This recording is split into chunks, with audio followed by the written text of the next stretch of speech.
Уникални снимки на Ванга са събрани за първи път в документален фотороман.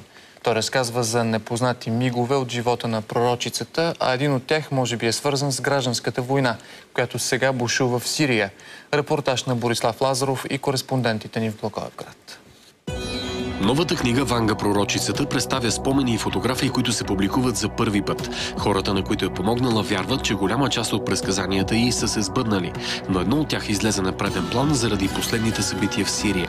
Тя възкликва: леле, какво ще стане в Сирия? Горките хора там, камък върху камък няма да остане от тази страна, но няма да е скоро.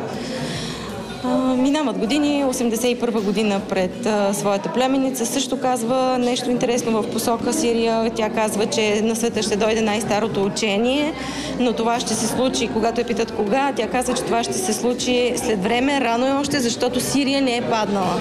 Какво е искала да каже? Това е петата книга на Жени Костадинова за Ванга. Авторката припомня думите на пророчицата, че един ден балканските страни ще се обединят в съюз, а учените ще открият лек срещу рак и спин. Предупрежденията са за изчезване на питейната вода и обезценяване на златото.